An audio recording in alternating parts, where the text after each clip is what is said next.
दुपारी सकारात्मक पाठपुरावा यशस्वी करूनच हा व्हिडिओ अशा आशयाने जो व्हिडिओ अपलोड केलेला होता, तर त्याच्यावरती कमेंट आलेली आहे, सर तुम्ही शक्तिपीठविषयी बरीचशी माहिती दिलेली आहे. बरीचशी नाही साहेब, एक्झॅक्ट गट ना गट आपण तारतम्य भावानी काही ठिकाणी समजा काही तुम्हाला तफावत दिसेल की 7-8 तारखेचं जे आपलं ह्याच्यामध्ये कम्युनिटी बॉक्समध्ये जे गट नंबर टाकलेले आहेत त्याच्यामध्ये आणि त्याच्या अगोदर आपण समजा लाल, हिरवी, जांभळी किंवा पिवळी जी काही वेगवेगळ्या सांकेतिक रेषा टाकल्या होत्या, तर ह्याच्यामध्ये फार काही अपवाद वगळले तर बदल नाहीच आहे असं म्हणायला काय हरकत ठरणार नाही. तर सगळ्यात महत्त्वाचं कम्युनिटी बॉक्समध्ये जाऊन मार्च महिन्यामधले गट नंबर, सर्वे नंबर पहा, त्याच्या अगोदरच्या सांकेतिक रेषांबद्दलचे व्हिडिओज पहा. सर तुम्ही शक्तिपीठविषयी बरीचशी माहिती दिलेली आहे, पण एक सखोल व्हिडिओ बनवा. पण एक सखोल बरीचशी ह्या गोष्टींमध्ये सखोल बरीचशी असं काही नाही आहे. तुम्हाला एक्झॅक्टली काय हवं आहे चालेल तरी मी विश्लेषण करतोच आहे. ज्यामध्ये सरकारचं काय धोरण आहे, सरकारचं धोरण असायचं कारणच नाही, सरकारने हे धोरणानेच बनवलेलं आहे सगळं.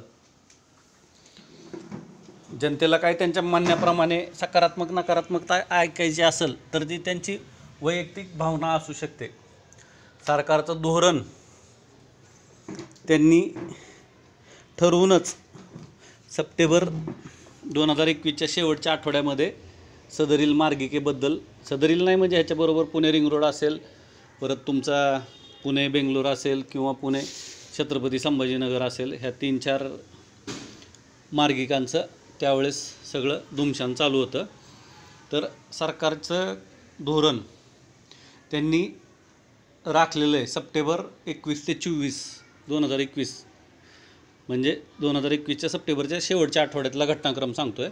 त्यानंतर जी काय आत्तापर्यंत आपल्यासमोर येतं आहे, मग 12 ते 18 महिन्यामध्ये संबंधित सर्वेक्षण संस्थेकडून त्याबद्दल जो काय अहवाल सरकारला जमा करणं असेल आणि त्या अहवालानुसार मार्च महिन्यामध्ये जी गटांची यादी आलेली असेल, राजपत्र संबंधित पीठासीन अधिकारी जे खाली अधिकृत त्यांची स्वाक्षरी आहे राज्यपालांच्या संमतीने.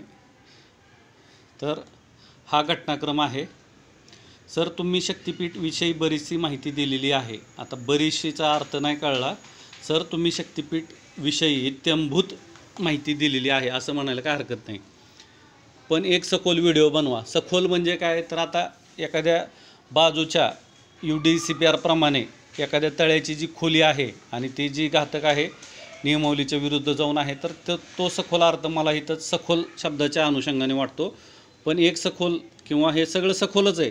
लोक आज मला ज्या काही कारणाने ओळखतात त्याच्यामध्ये सुरत चेन्नई ग्रीनफील्ड एक्सप्रेसवे असेल, मराठा आरक्षणाबद्दलचा फॉलोअप असेल किंवा त्यानंतर घटनाक्रमाने म्हणजे गेल्या सप्टेंबरपर्यंतचं हे असेल, काय म्हणतात त्याला, सप्टेंबर-ऑक्टोबरपर्यंत रुटीन आपले खाजगी घरगुती व्हिडिओ असतील. त्याच्यानंतर सुरत चेन्नईचा लेखाजोखा थोडाफार जो काही करू शकलो मी स्वतः ग्राउंड सर्वेवरून, ग्राउंड रिपोर्टवरून रात्री बेरात्री जे काही मी व्हिडिओ केलेले आहेत, तुम्ही व्हिडिओ सेगमेंट गेलं तर ओल्ड डेज टाका, तिथं तुम्हाला कळेल की बाबा, मग ते शेळगाव जवळचा व्हिडिओ असेल किंवा जवळ्यातला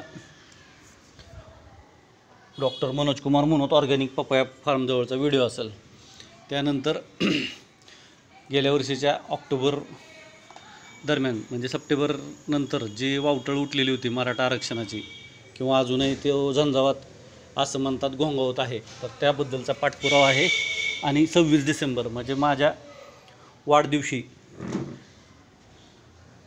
किंवा पार एकदम तुम्ही ह्याच्यापर्यंत येऊ शकता, काय म्हणतात त्याला, लग्नाची जी ही आहे 16 मार्च, म्हणजे असा एकही दिवस नाही की आम्ही यूट्यूबवरती लेटेस्ट अपडेट दिलेली आहे. तर एक सखोल व्हिडिओ नाही, एका व्हिडिओ तर काहीच होत नसतं. हा सगळा एक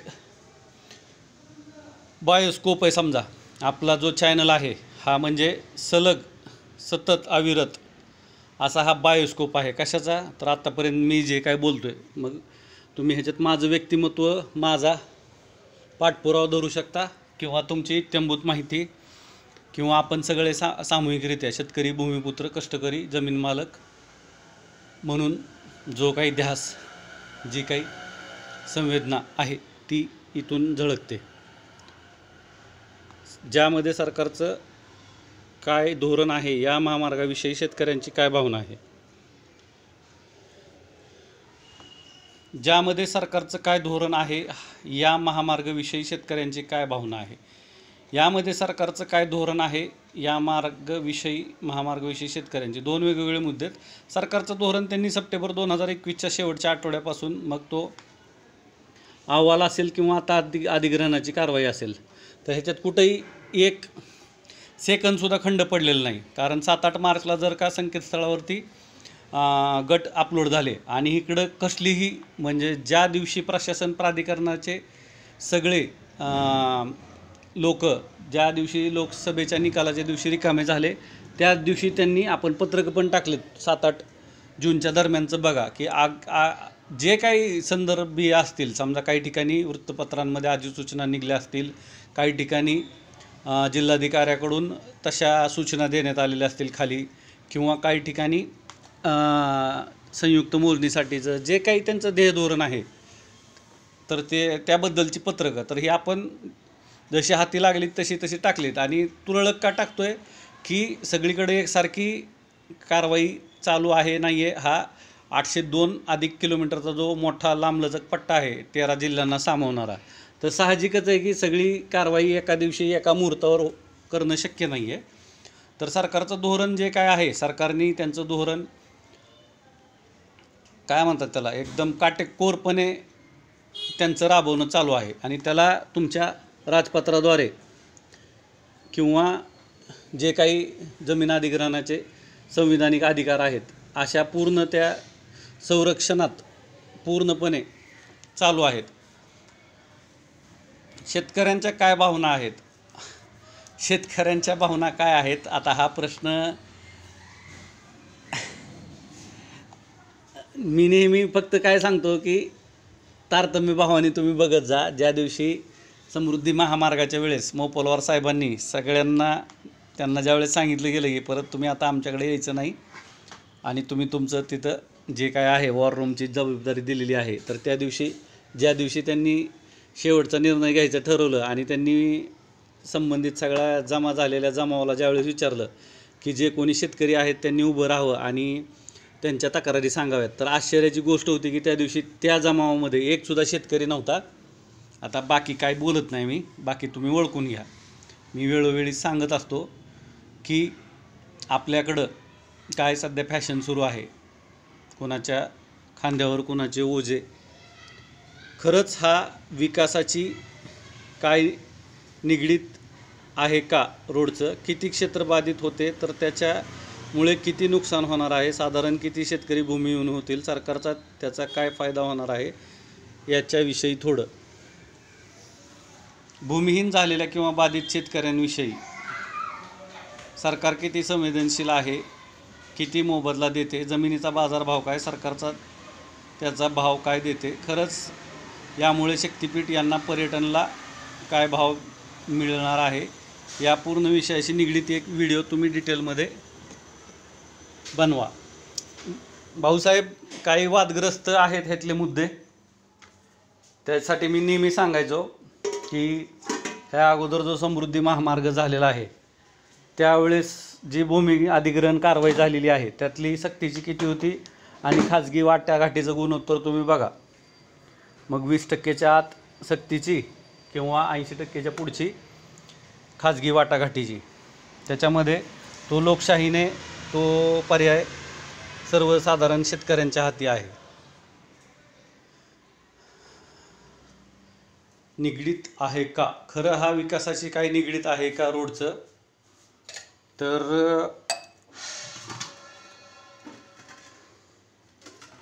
किती क्षेत्र बाधित होते, तर अंदाजे एक लक्षात ठेवायचं, असं काय फार मोठं कोष्टक नाही आहे. 1 किलोमीटरला 7.5 एकर, त्यानंतर 15 एकर असे 2 पर्याय असतात. आता ही झाली सलग मार्गिकेचा विषय. मग इंटरचेंजेस असेल, तुमच्या वेसाईड ॲम्युनिटी असतील. इंटरचेंजेसला काही ठिकाणी 350 एकर लागलेलं आहे, काही ठिकाणी 150 एकर लागलेलं आहे, काही ठिकाणी छोटे इंटरचेंज आहेत, काही ठिकाणी मोठे आहेत. 32 एकर, 16 एकर, 44 एकरच्या वेसाईड ॲम्युनिटी किंवा 10-10 गुंठ्यातल्या छोट्या वेसाईड ॲम्युनिटी. मग हे कसं रुंदीवरती डिपेंड आहे. 400 फूट, 300 फूट, 200 फूट, म्हणजे 130 मीटर, 100 मीटर आणि 60-70 मीटर अशा वेगवेगळ्या ह्याच्यावरती वेगवेगळ्या ठिकाणचं अधिग्रहणाविषयीचं आहे. तर ते काय आहे की महत्त्वाचं ते नाही आहे. शेवटी रेखाटन झाल्यानंतर त्याच्या खालचं ते लाभार्थी बाधित क्षेत्र आहे, तो तारतम्य भावाने काय म्हणतात त्याला, की त्याचं वेगळं विश्लेषण करायला मला एवढं इंटरेस्ट नाही आहे की बाबा यवतमाळमध्ये किती एकर जातं आहे किंवा हिंगोलीत किती जातं आहे, वर्ध्यात किती जातं आहे. कारण का माझं जे आत्तापर्यंत आहे ते कशावरती आहे, तर गुगल मॅप्सवरती आहे. तर तो वरतून सांकेतिक रेखा कशी मार्गक्रमित करते, त्याच्या खालचा परिसरातला जो भूभाग आहे त्या लोकांना फक्त त्याबद्दल सजग आणि सूचक करणं आणि त्यांना आपल्या ज्या नोंदी असतात महसुली त्या अद्ययावत ठेवणं हा माझा विषय होता. विकासाशी निगडीत किती क्षेत्र बाधित, किती नुकसान, भूमिहीन, फायदा तोटा, संवेदनशील, मोबदला. तर हे जे आहेत तर ह्याला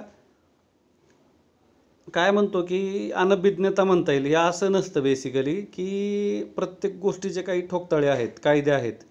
ह्याच्यावरती कोणी काय म्हणतं आहे, कोणी काय ट्विट करतं आहे, कोण काय बाईट देतं आहे, कोण काय त्याच्यावरती हे म्हणतं आहे, त्याच्यापेक्षा ही जी सगळी कारवाई आहे तर ही जे काही आपल्या राज्यघटनेद्वारा स्थापित संविधानाने जे अधिकार प्राप्त आहेत, जे काही कायदे आपण ज्याला म्हणतो, त्या अनुषंगाने ही कारवाई पुढं सरकत असते. तर त्याबद्दलचं भूमी अधिग्रहणाबद्दलचे जे मूल्यांकनाचे परिशिष्ट आहेत ते आहेतच ऑलरेडी.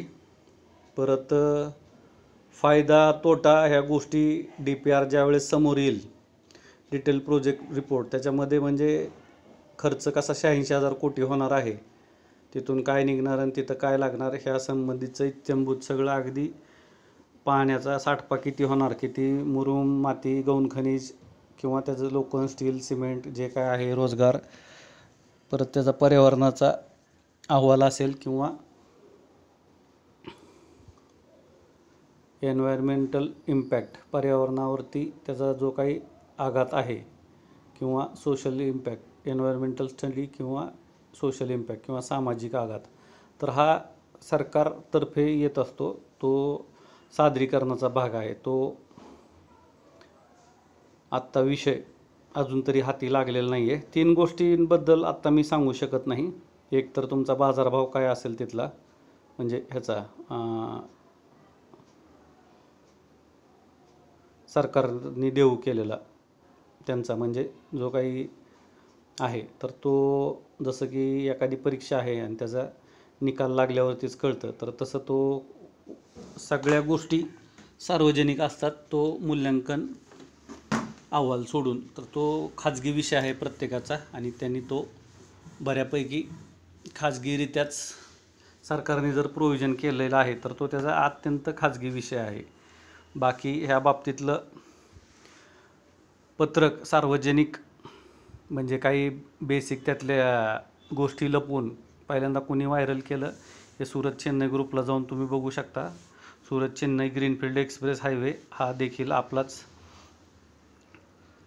डिजिटल उपक्रम आहे. तिथं महाराष्ट्रभर आज जे काही तुम्ही पाहताय की बाबा काही ठिकाणी कसं काय झालेलं आहे, तर जिथली तिथली परिस्थिती जी काय आहे ती जे काही नियमावली आहेत त्या अनुषंगाने आपण जगासमोर आणायचा प्रयत्न केलेला आहे. बाकी जो सोशल इम्पॅक्ट आणि एन्व्हायरमेंटल स्टडी आहे तर तो ह्याच्याबद्दलचा जो काय आहे तर तो सर्वेक्षण संस्थेने सरकारकडे जमा केलेला आहे आणि ह्या कारवाईमध्ये तुम्ही आग्रहाने त्यांना सांगायचं आहे की प्रकल्प सादरीकरण आम्हाला महत्त्वाचं आहे. तर अशा प्रकारे तुम्ही म्हणताय की डिटेलमध्ये, तर डिटेलमध्येच आहे हे सगळं. फक्त थोडंसं मी आणखीन काय बोललं तर प्रत्येकाला थोडासा त्याच्यामधून गैरसमज होईल. मला माहिती तुम्हाला तुमच्या आवडीसारखं ऐकायचं आहे, पण त्याच्याबद्दल देखील तुम्हाला थोडंसं स्वतः अभ्यास करावा लागेल. कारण का माझ्यासाठी हे महत्त्वाचं नाही की मी तुम्हाला समृद्धी महामार्गाच्या भूतकाळातल्या गोष्टींबद्दल काय सांगू शकेल, पण त्यानंतरच्या ज्या गोष्टी घडलेल्या आहेत, मग त्यामध्ये मी सारखं म्हणत असतो की 5 ऑक्टोबर 2021ला जी अधिसूचना निघाली आणि 6 तारखेचा जो जमीन अधिग्रहणाच्या मूल्यांकनाच्या किंवा तुमचा तो गुणांक अवयवाबद्दलचा जो शासन निर्णय आहे महाराष्ट्र सरकारचा 6 ऑक्टोबर 2021चा, त्याबद्दल पाठपुरावा करा. UDCPR म्हणजे जे नवीन बांधकाम नियमावली आहेत त्याचे नियम काय ते ह्याला लागू केले तर कुठल्या गोष्टी आक्षेपार्ह आहेत, असू शकतात किंवा असणं गरजेचं आहे. आणि तिसरी गोष्ट म्हणजे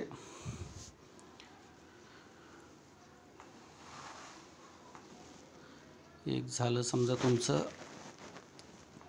आणि तिसरी गोष्ट म्हणजे आता तो इथं लागू होत नाही, त्याच्यामुळं केंद्रीय जे रस्ते विकास मंत्री आहेत त्यांचं 3 ऑक्टोबर 2021चं नगरमधलं भाषण की बाबा महाराष्ट्रामधल्या जमिनींच्या भावाबद्दलचं. तर हा चेंडू आता जनतेच्या कोर्टात आहे की त्यांनी, परत मी नेहमी सांगतो की 2-3 प्रकारचा विषय आहे.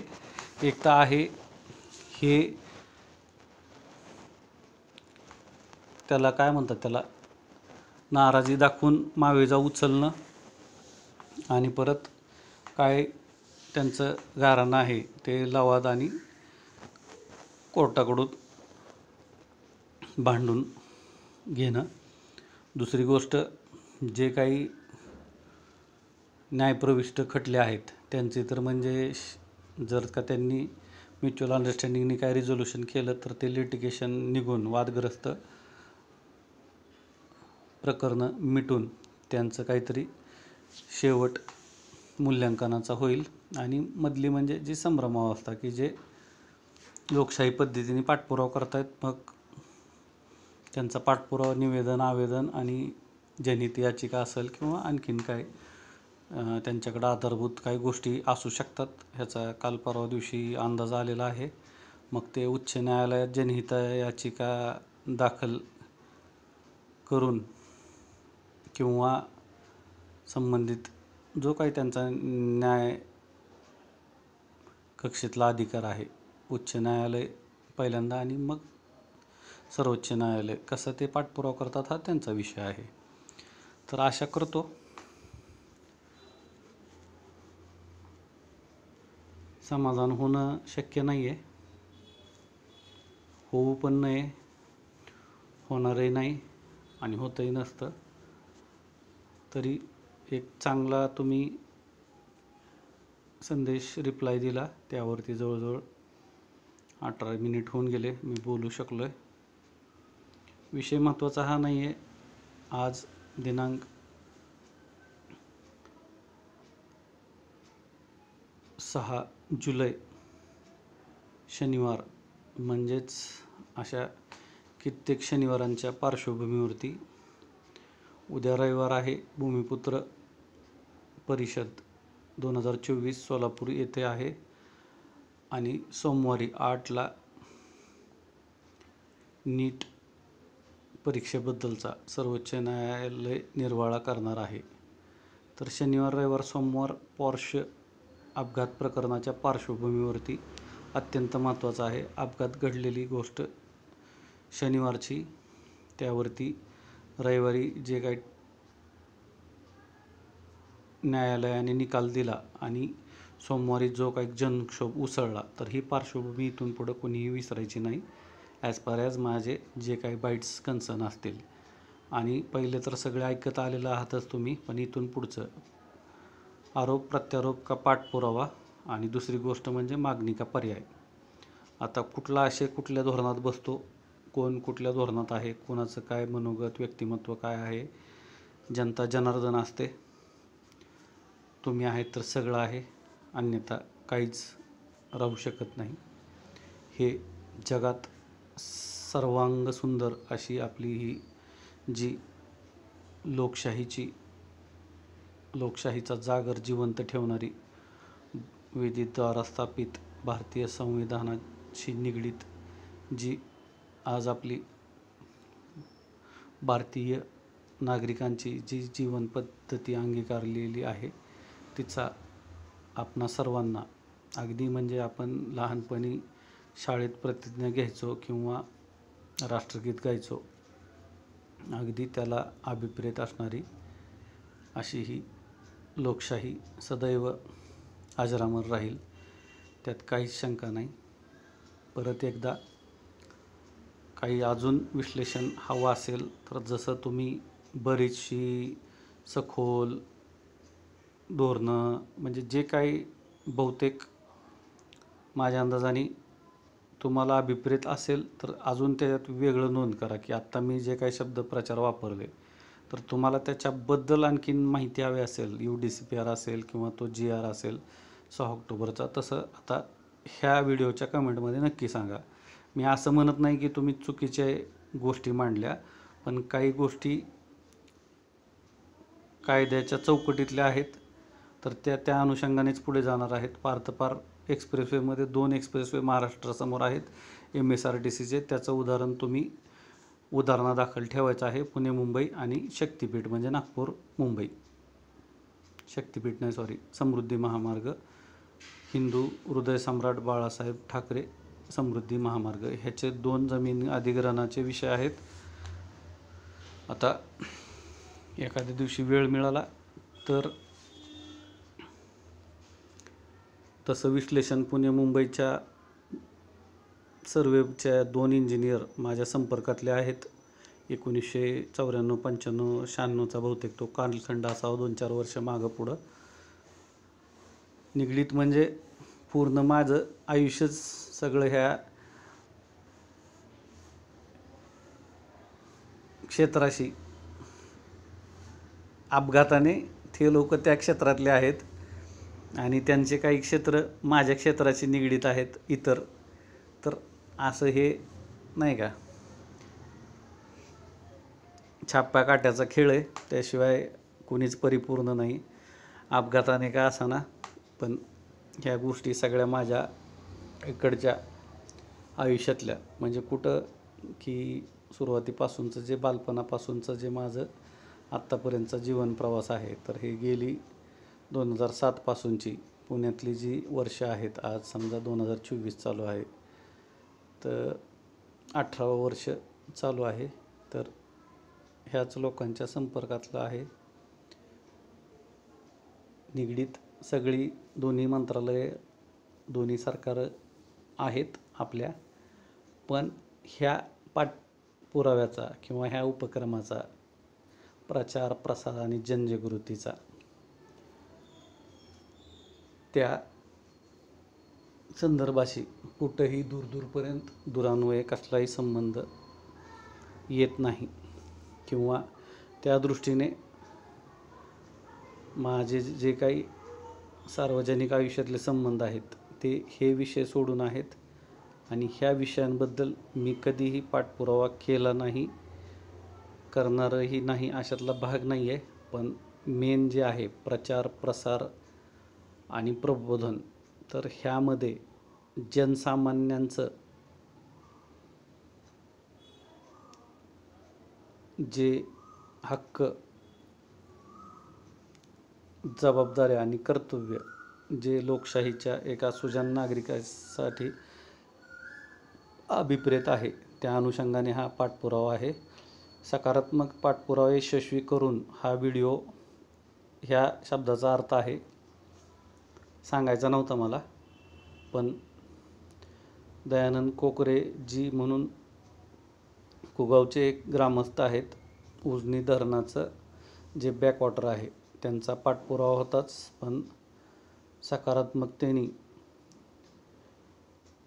पाठपुरावा पुढं नेला गेला.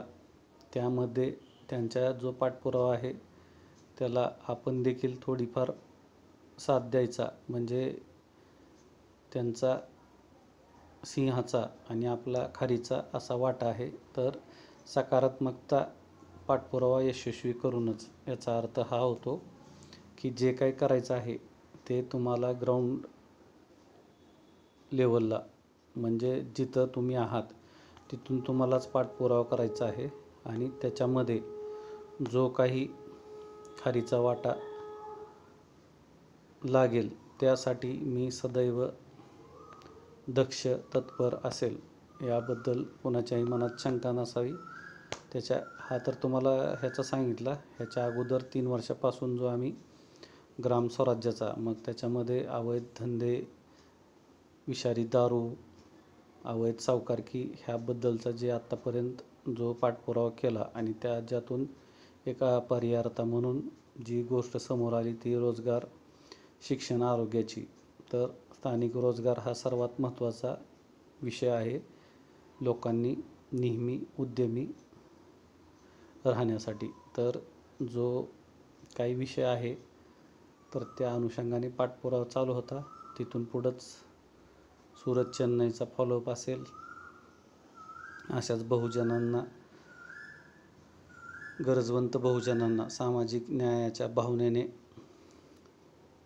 भारित होऊन मराठा आरक्षणाचा जो आपला त्यांना परत एकदा त्यांच्या सिंहाच्या पाठपुराव्यामध्ये सकारात्मक आपला खारीचा वाटा प्रचार प्रसार आणि प्रबोधनाच्या कामातला आणि तिथून पुढं सगळं समोर आहे. मग तुमचं पुणे बेंगलोर ग्रीनफील्ड एक्सप्रेसवे असेल, पुणे छत्रपती संभाजीनगर ग्रीनफील्ड एक्सप्रेसवे असेल किंवा शक्तिपीठ एक्सप्रेसवे असेल किंवा उत्तर भारतातला वाराणसी कोलकाता ग्रीनफील्ड एक्सप्रेसवे असेल, महत्त्वाचं हे नाही आहे. जिथं कुठं भूमिपुत्र, शेतकरी, कष्टकरी, जमीन मालक ह्याच्यामध्ये महत्त्वाचं काय तर महाराष्ट्र असो किंवा महाराष्ट्राबाहेरचं सगळीकडचं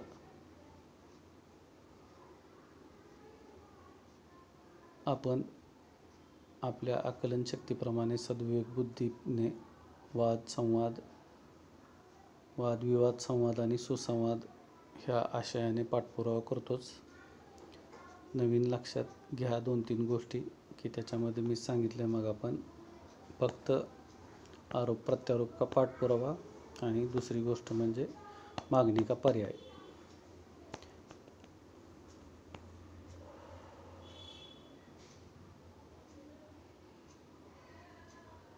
अजून काय राहिलं आहे का? बहुतेक राहिलं नसावं. मतभेद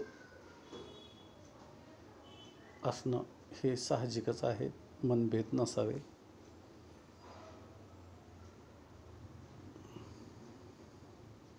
आशा करतो सर तुम्ही शक्तिपीठविषयी बरीचशी माहिती दिलेली आहे, पण एक सखोल व्हिडिओ बनवा ज्यामध्ये सरकारचं काय धोरण आहे, या महामार्गाविषयी शेतकऱ्यांच्या काय भावना आहेत, खरंच हा विकासाची काय निगडीत आहे का रोडचं वगैरे वगैरे वगैरे. तर मी मागे एक व्हिडिओ केला तो देखील परत ऐका किंवा त्याचं जे हेडर आहे मेन त्याच्यातच लिहिलेलं आहे कोण जिंकणार, कायदा, सरकार, जे काही लिहिलेलं आहे अलग लक्षात. तर तो आशय फार महत्त्वाचा आहे. त्यासाठी तुम्हाला सांगितलं मी सगळ्या प्रश्नांची उत्तरं तुम्हाला ह्याच्यामध्ये सापडतील.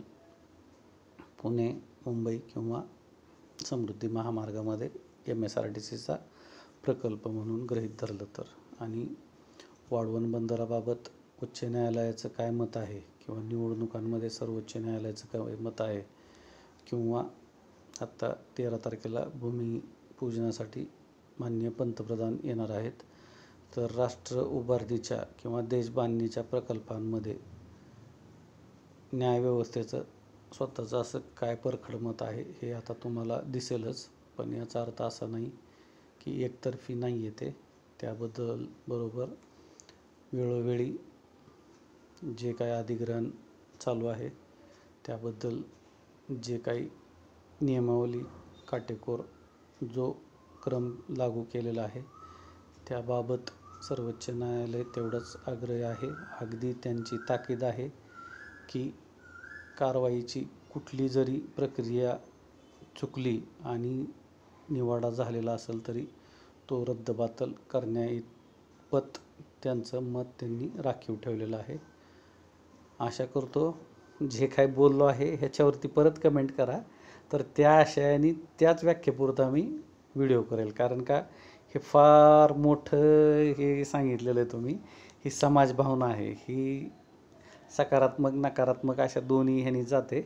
परत तिथंच येतं की काय किती तुम्ही रस्त्यावरती न्याय मागायला किती स्कोप आहे किंवा संविधानिक असंविधानिक असे बरेच त्यात पैलू आहेत. तर आता हा आपल्यातला पुढचा एक मार्ग समजू आपण. वादविवाद आहे समजा, आता अजून पुढं कसा संवाद स्थापित करता येईल त्याच्याबद्दल मला देखील उत्सुकता आहे.